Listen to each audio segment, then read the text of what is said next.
Setelah terbuang dari klannya, sesosok predator muda menemukan sekutu tak terduga, sebuah android yang rusak. Ia pun memulai perjalanan berbahaya demi mencari lawan yang terhebat. Oh, what should I call you? Dan inilah cerita film Predator Badlands. Kisah bermula di Audja Prime, planet asal para predator. Dua bersaudara, Dek dan Kuei, terlibat dalam dua latihan yang menegangkan di medan terbuka hingga masuk ke dalam gua. Kuei yang lebih kuat dan berpengalaman berhasil menjatuhkan Dek hingga helmnya terlepas. Dek memiliki tekad yang kuat untuk membuktikan dirinya sebagai prajurit Yautja sejati seperti ayah mereka. Namun Kuei merasa adiknya terlalu memaksakan diri. Kuei kemudian menceritakan tentang Gena, sebuah planet kematian yang dihuni oleh makhluk abadi bernama Kalisk. Menurut Kuei, jika Dek bisa membunuh Kalisk dan membawanya sebagai trofi, ia akan diakui sebagai predator sejati. Ayah mereka, Jor, seorang pemimpin klan yang kejam, kembali dari perburuannya. Bukannya bangga, Jor justru kecewa melihat Dek masih hidup. Dek dianggap sebagai aib klan karena tubuhnya yang lebih kecil dan belum pernah berhasil dalam perburuan. Jor memerintahkan Kuei untuk mengeksekusi adiknya sendiri. Namun, Kuei menolak.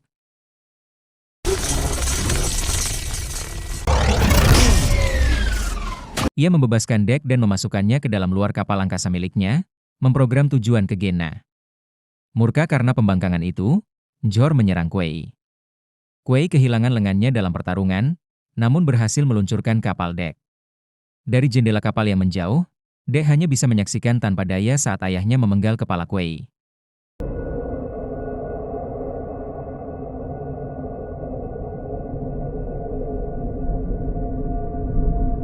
Dek mendarat darurat di Gena, sebuah planet di mana seluruh ekosistemnya mematikan. Begitu keluar dari kapal, Dek langsung diserang oleh tanaman merambat hidup yang mencoba menjeratnya. Namun ia berhasil memotong jalan keluar. Ia juga harus menghindari cacing-cacing kecil yang bisa meledak jika disentuh. Dalam penjelajahannya, Dek menemukan Tia, sebuah android sintetik milik Welandiutani yang kedua kakinya putus akibat serangan Kalisk. Tia menyesuaikan bahasanya agar bisa berkomunikasi dengan Dek dan memperingatkannya tentang flora mematikan di sana yang menembakkan duri pelumpuh. Peringatan itu terbukti saat Dek terhenti menyerang monster besar dan tanaman berduri.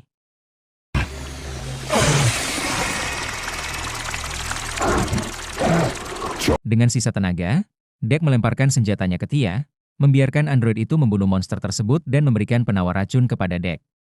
Keduanya membentuk persekutuan yang unik. Dek menggendong Tia di punggungnya menggunakan tali kekang buatan, sebagai alat navigasi untuk menemukan Kalisk. Selama perjalanan, Tia yang cerewet terus bertanya pada Dek dan bercerita tentang saudara kembarnya, Tessa, yang terpisah darinya. Tia telah mengembangkan emosi kemanusiaan dari pengamatannya terhadap makhluk hidup lain. Mereka kemudian terjebak dalam perangkap serangga raksasa, Lunabug, dan bertemu makhluk kecil berwarna biru mirip monyet dengan kulit kebal senjata. Makhluk itu membantu mereka melewati padang rumput tajam setajam silet.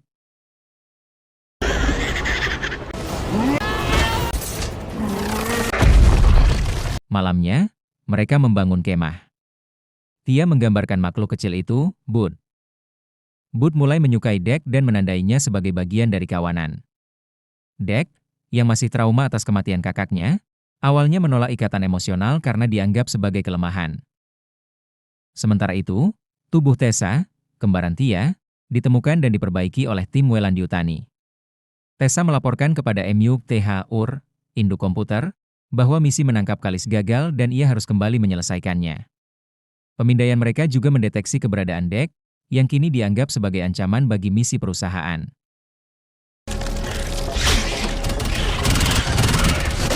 Keesokan harinya, Dek dan Tia melanjutkan perjalanan tanpa Bud. Mereka menemukan sisa-sisa kru Tia yang tewas serta potongan kaki Tia.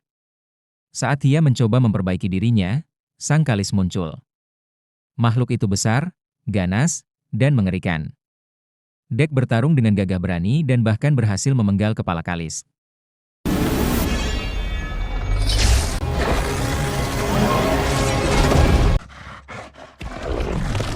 Namun, kengerian terjadi saat kepala makhluk itu tumbuh kembali dengan cepat. Kalisk yang regeneratif itu berhasil menindih Dek, namun berhenti menyerang saat mencium bau Bud pada tubuh Dek. Tiba-tiba, Tessa datang bersama pasukan sintetik lain. Mereka membekukan Dek dan Kalisk, lalu membawa mereka ke kapal, sekaligus mengangkut Tia. Tessa memimpin pasukan kembali ke bumi untuk menyerahkan Kalisk kepada Weylandiyutani agar kemampuan regenerasinya bisa dieksploitasi, sekaligus menjadikan Dek subjek penelitian. Di dalam kapal, Tia mencoba menyentuh hati Tessa sebagai saudaranya. Namun, Tessa dengan dingin mengungkapkan bahwa dia tidak pernah berniat menyelamatkan Tia. Ia hanya membutuhkan data yang tersimpan di memori Tia dan berencana mematikannya. Tessa kemudian menyiksa Dek dengan mesin. Tia berhasil menghentikan mesin penyiksa itu dan memanipulasi sintetik lain untuk mengambil bom milik Dek, memberi kesempatan bagi Dek untuk meloloskan diri.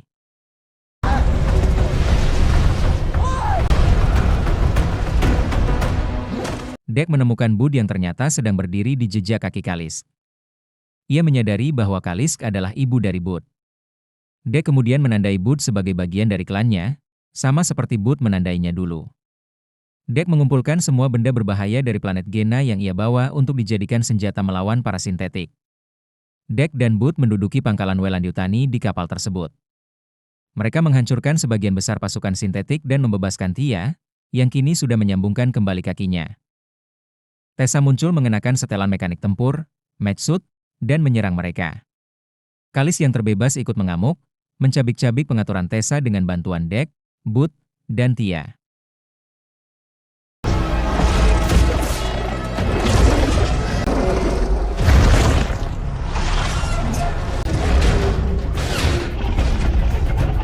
Kalisk menelan Tessa bulat-bulat sebelum Tessa sempat membunuhnya. Makhluk buas itu kemudian bereuni dengan anaknya, Bud, dan memperlakukan Dek sebagai sekutunya. Namun, tragedi terjadi.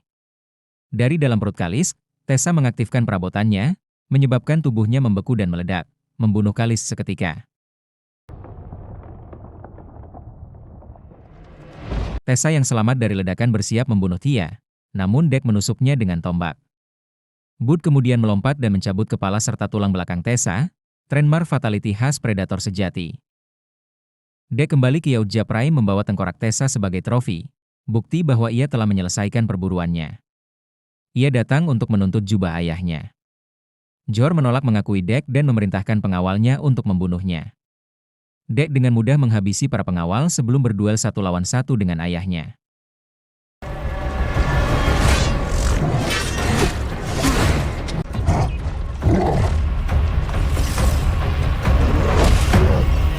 Jor menggunakan teknologi jubah penghilang, invisibility cloak, namun Dek dengan cerdik menggunakan pesawatnya untuk menutupi tanah, membuat debu menempel dan mengekspos posisi ayahnya. Dek melucuti senjata Jor dan memaksanya berlutut. Jor menyarankan agar Dek menyerah dan mengambil tempatnya di dalam klan. Namun, Dek menolak dengan dingin, menyatakan bahwa ia kini memiliki klan baru. Tiba-tiba, Bud yang telah tumbuh dewasa sepenuhnya muncul dari kapal dan menggigit putus kepala Jor. Tia, yang berdiri di sisi Dek, mendeklarasikan bahwa Dek ini resmi menjadi seorang Yautja sejati. Namun, kemenangan Dek terganggu. Para Yautja lain tiba-tiba bersiaga dan mengangkat senjata saat seorang asing turun ke planet tersebut. Dek menatap ke langit dan mengenali kapal itu adalah kapal milik ibunya.